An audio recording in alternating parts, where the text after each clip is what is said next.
Today we are talking about Project Encore Des Moines, which is a service project of the Greater Des Moines Leadership Institute, the class of 2011, which I hear might be the best class ever. I believe so. Best Yeah. class ever. So I have three representatives here, and I'm going to introduce them. Well, I'm going to let you guys introduce yourselves and what your real job is, or your daytime job, I guess. So let's start with you, Steve. Hi, I'm Steve King. I'm a project architect with Envision Architecture Planning and Interiors. That's a long name. It is. Come up with an acronym for you. No, I'm sorry. That's snotty. Go ahead, Kit. Hi, my name is Kit Curran. I am the Executive Director of the Des Moines Wine Festival Foundation, and I'm happy to be here today. Yay. I'm Robert Smith. I am Senior Internal Auditor for Bankers Trust Company. So, Robert, do people like it in your business when you call them? I get interesting looks when I walk into people's offices. They're like, oh, Robert's Oh, here. great. Okay. Hey, what do you want? Do you just show up unannounced, or do you actually call them? Sometimes. It's Oh, more boy. fun when you show up unannounced. Glad I Oh, know no. what you look like. So you guys tell me a little bit about, first of all, what the Greater Des Moines Leadership Institute is. Who wants to take that one? Kit does. As Hannah mentioned, we are in the class of 2010-2011 of the Greater Des Moines Leadership Institute class. What we are is we are part of Central Iowa's premier leadership program, as well as Iowa's longest running leadership program. We are one of 60 people that were chosen this year to be out of 600 candidates, I believe it was, to learn about our community and how we can become better leaders. Cool. It's just been a fabulous experience for all of us. And so every year the class picks a service project, and this Right. year this is your service project, right? That's right. All right. Can you tell me a little bit about, first, Robert, why don't you tell me a little bit about Amos Hyatt? Because you are an alum, right? I am an alum of Amos Hyatt. Amos Hyatt is located on the east side, not far from Des Moines East High School, where I am also an alum, and congratulations to the East High Lady Scarlets who won this afternoon. Amos Hyatt was built in the 1920s. It's currently a middle school. When I attended, it was a junior high school in the early 80s.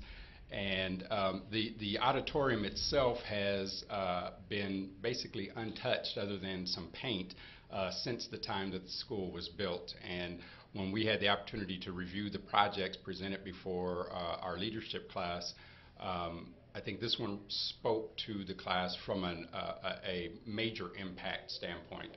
It seemed to be the most far-reaching project that was offered up to us. So I think that touched a number of people, and we thought that, to make ourselves known as the best class ever, this would be the project to take on. Definitely. Way to go. So currently, how is the auditorium really being used? Currently, it's being used for an occasional band or orchestra concert for where the parents can come see the students, but its usage is very limited right now because of the condition of the seats.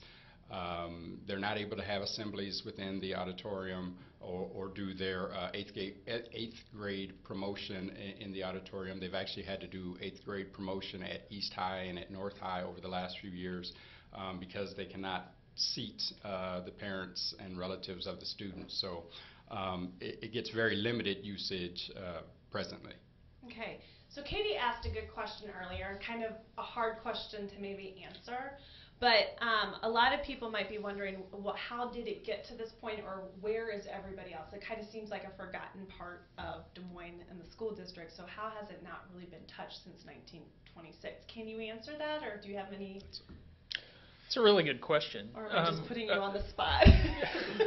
Hard-hitting interview. I'm gonna try to answer it this way. One of the reasons I think it appealed to the class was that right about the time we were selecting projects, the Des Moines School District was going through their sort of reduction of funding of the arts programs, right, sort of across the board.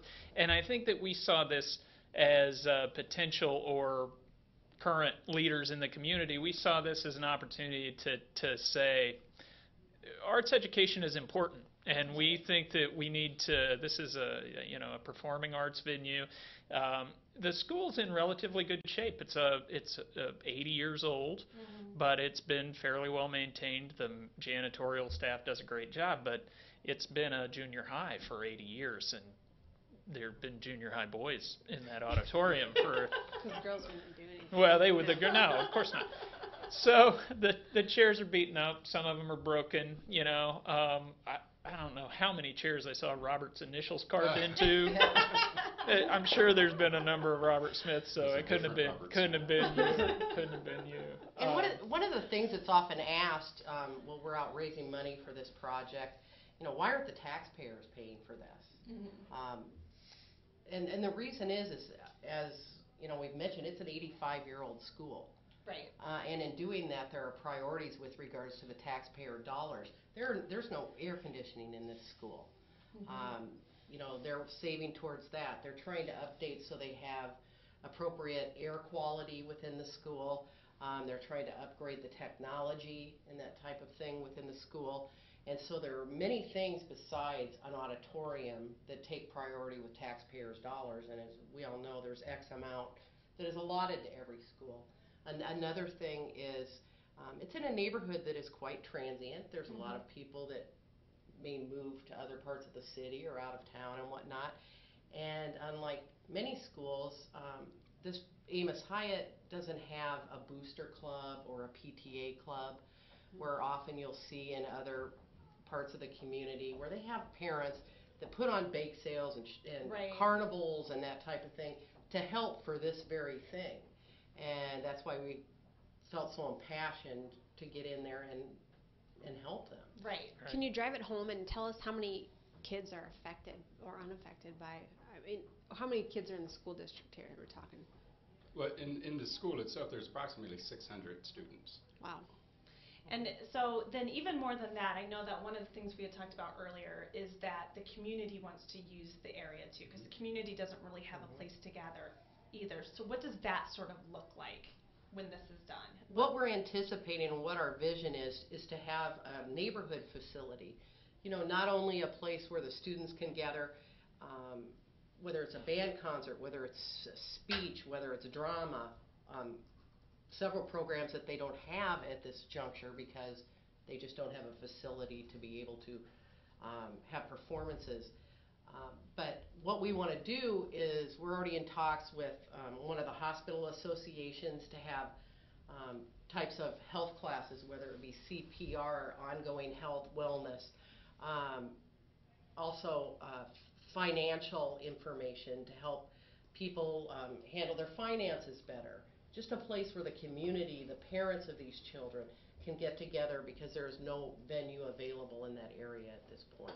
I think it's kind of hard, and when I talk to people about this project, I think it's kind of hard for most people to even envision not having that space available. Sure. So, when you think about, being in elementary school or junior high, and you think about not having an auditorium, what do you do? How do you get the community together?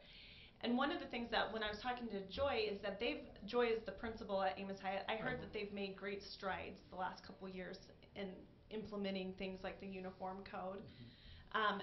Do you think this will just add to the success that they've been having the last couple of years? I think it will.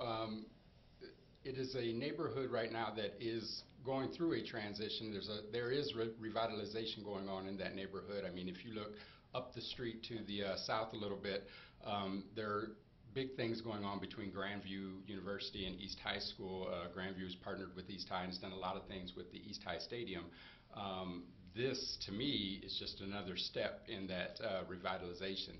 In addition to the things that Kit talked about, I mean, I see the vision a little broader than that, even beyond the neighborhood itself. I've attended a few events over the last couple of months, one of them being the Capitol Crossroads Vision event. Another one being the Civility Series that the Community Foundation is doing. The venues that they've held these events could easily have been the Amos Hyatt Auditorium.